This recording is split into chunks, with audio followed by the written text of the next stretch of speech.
E a gente continua falando agora sobre a crise no Oriente Médio e vamos ao vivo a Londres. Então, conversar com o nosso correspondente, Sérgio Uti.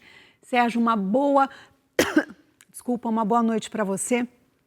Vamos começar pelo seguinte. Os ataques coordenados de Estados Unidos e Israel, no momento em que havia uma negociação diplomática com o Irã. Conta para a gente qual é a mensagem que isso chega ao mundo.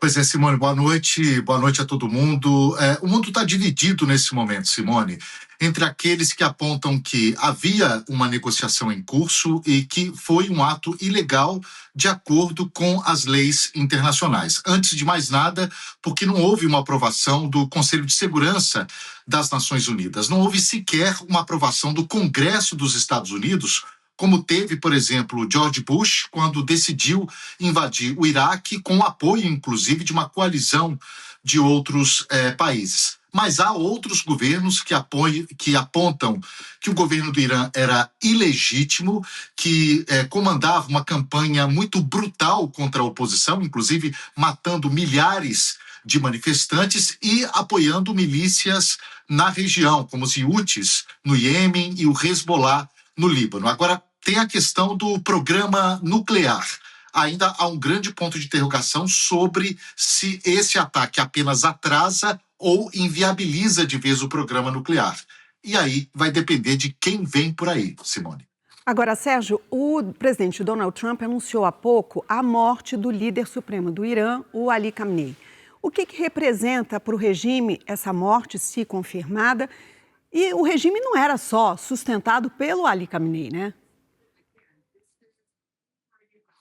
Não só, mas ele era uma figura central, até porque estava no poder há 36 anos, Simone. É o líder, é o chefe de Estado mais longevo do Oriente Médio. Começou ali em 1989. O governo do Irã ainda não confirma a morte dele. Os governos de Israel e dos Estados Unidos dizem sim, que ele morreu. Agora surge aí um grande ponto de interrogação. Caso seja confirmada a morte do Ayatollah Ali Khamenei, quem vai ocupar esse vácuo no poder? A agência Reuters diz, inclusive, que já há nomes ali dentro da Guarda Revolucionária que ele mesmo ajudou a fortalecer, que são nomes ainda mais radicais.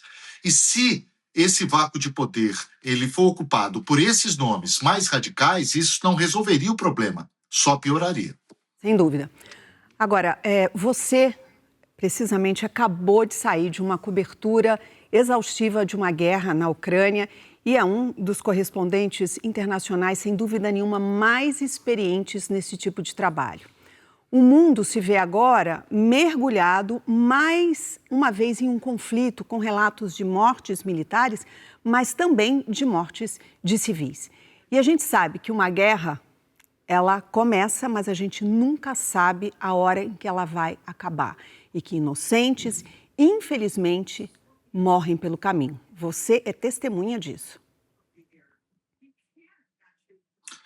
Pois é, Simone, tem aquela frase clássica de que a história de uma guerra ela é escrita pelos vencedores, mas até isso está em dúvida hoje, principalmente no momento em que uma ação como essa é tomada sem um consenso da comunidade internacional. Agora, essas decisões tomadas em gabinetes, pensando ali num tabuleiro geopolítico, muitas vezes elas não levam em conta a situação dessas pessoas que você disse, de civis.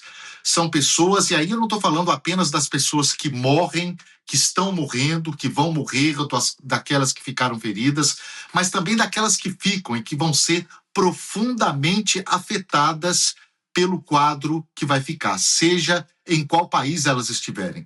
Portanto, esse é o grande cenário que a gente vai ver pela frente. Sofrimento, Simone. Guerra é igual a sofrimento.